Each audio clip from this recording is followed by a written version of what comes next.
সুপ্রিয় দর্শক, আমরা এই মুহূর্তে পেয়েছি রাকিবুল হাসান তুষার ভাই, বাংলাদেশ প্রিমিয়ার লিগের পুলিশ এফসির ফুটবলার।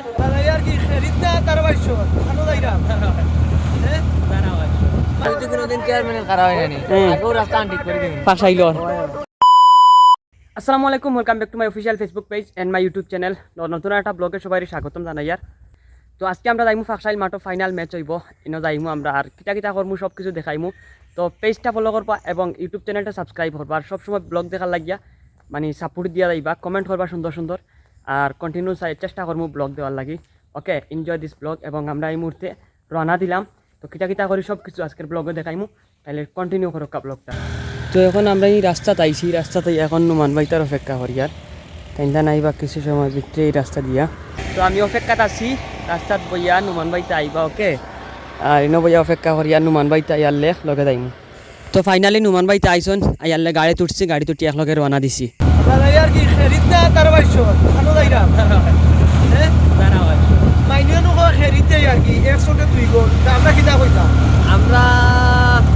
আমরা তো নিরপেক্ষতা রাখি, সিলেটের ভাইরাল ফুটবলার মাইনে কইলা 102 গোল আর হে খেলিতা আর আমরা আমরা ইয়ার কি দাঁড়াবাইছো কিতাব দিব তো কইলা হইগা সুপ্রভাত সিলেটো না, ব্লগ তো অনেক পরে স্যার, তারপরে কইলা সুপ্রভাত সিলেটো। এখান তো সব জানেন, আমার অডিয়েন্স যারা আছেন সবেও জানেন যে আমরা সুপ্রভাত সিলেটো কাজ করি। ওকে, মাঠও দেখো হইব। ফাইনালি আইছি, বাট শরীর কি হইছে এবারে লুলি গেছে কি এখানে ফাকসাইলের যে রাস্তা বুঝছেন, আর দর্শক সম্পর্কে যদি কই তাইলে কইয়া শেষ করতে পারতাম না। ফাকসাইলের আমরা তিনটা হয়ে গেছে আইতে আইতে, দেখতে পারা দর্শক মানে জায়গা ওইরা তিল ধরনের ঠাই নাই দর্শক। আমরা এখন মাঠের ভিতরে থাকি, আর কিছু ক্লিপ আপনারা দেখাইম। ওকে, বাইরে ভাই 3:10 বাজে, আর দর্শক যদি হয় আমি তাইলে মানে কইয়া শেষ করতে পারতাম না। হাজার হাজার মাস, আমার মনে হয় 12টা 1টা থাকলে দর্শক আইয়া বোয়া শুরু করছেন। এত দর্শক মানে এক কথায় মানে খোয়া খোয়া বাসা আড়াই লাইছি, আর আমরা তো আর আসি ধারাবর্ষ দিমু, আর মানে দর্শক দেখি একবারে অবাক, এত হাজার হাজার দর্শক। সারা ব্লগটা কন্টিনিউ করবা, মেগা ফাইনাল ম্যাচ আজকে ফাকসাইল মাঠো। ব্লগটা কন্টিনিউ করলে সব কিছু দেখতে পারবা এবং রেজাল্ট জানতে পারবা আজকের ব্লগে। সুপ্রিয় দর্শক, আমরা এই মুহূর্তে পেয়েছি রাকিবুল হাসান তুষার ভাই, বাংলাদেশ প্রিমিয়ার লিগের পুলিশ এফসির ফুটবলার।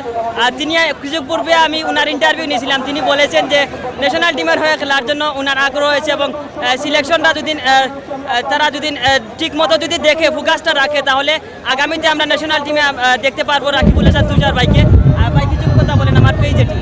আসলে সর্বপ্রথম অসংখ্য ধন্যবাদ এত সুন্দর একটা আয়োজন করার জন্য। আর তুমি যেটা বলছো ন্যাশনাল টিম, ইনশাল্লাহ আল্লাহ চাইলে হবে, বাকিটা উপর আল্লাহর ইচ্ছা। আমি আমার সর্বোচ্চটা দিয়ে চেষ্টা করে যাচ্ছি। এখন যদি মনে হয় সিলেকশন কমিটির কাছে যে আমাকে দিয়ে সম্ভব, তাহলে ওনারা অবশ্যই রাখবে, বাকিটা উপর আল্লাহর ইচ্ছা। অসংখ্য ধন্যবাদ। সুপ্রিয় দর্শক, আমার ব্লগে কন্টিনিউ করব। আমি হঠাৎ ভুলেই যাই ব্লগের কথা, যখন ধারাবাহিকে চলে যাই তখন ব্লগের কথা ভুলেই যাই। প্রথমার্ধের খেলা শেষ হয়েছে 0-0 অবস্থায়। 2 গোলরক্ষক, একজন রয়েছেন গাজীপুরের গোলরক্ষক, দুজনই গাজীপুরের, একজন হচ্ছেন রাকিবুল হাসান তুষার, আরেকজন হচ্ছেন গোলরক্ষক রাজীব, দুজনই ভালো মানের গোলরক্ষক। প্রথমার্ধের খেলা শেষ হয়েছে, রেজাল্টটা দেখতে হলে ব্লগটি কন্টিনিউ করুন। ওকে, অনেক দর্শক ভাই, দর্শক নিয়ে কী বলবো, দর্শকদেরকে আসলে বলে শেষ করতে পারবো না, অনেক দর্শক। এই টুর্নামেন্টের ফাইনালে রানার আপ হতে হচ্ছে লাল সবুজ ক্রীড়া চক্রকে, এবং চ্যাম্পিয়ন হয়েছে গোয়াসপুর ফুটবল একাদশ মাটিজুড়া। তারা কিন্তু চ্যাম্পিয়ন হওয়ার গৌরব অর্জন করেছে, এবং রানার আপ হয়েছে লাল সবুজ ক্রীড়া চক্র মাটিজুড়া। আজকের জয়ের নায়ক রাকিবুল হাসান তুষার উইনিং শট মেরে নিজের টিমকে জয়লাভ করিয়েছেন, এবং উনাকে নিয়ে গোয়াসপুরের দর্শকরা মাথায় নিয়ে নাচছে। কেননা মাথায় নিয়ে নাচবে না কেন? উইনিং শট যদিও সেভ করতে না পারেন, তাহলে উইনিং শটে নিজের টিমকে জয়লাভ করিয়েছিলেন রাকিবুল হাসান তুষার। তো আজকের ভিডিও এই পর্যন্ত আর কি। রাস্তা যাইবার সময় অনেক জাম আছিল। আজকের ব্লগে এই পর্যন্ত। ভালো থাকবা, সুস্থ থাকবা, আল্লাহ হাফিজ।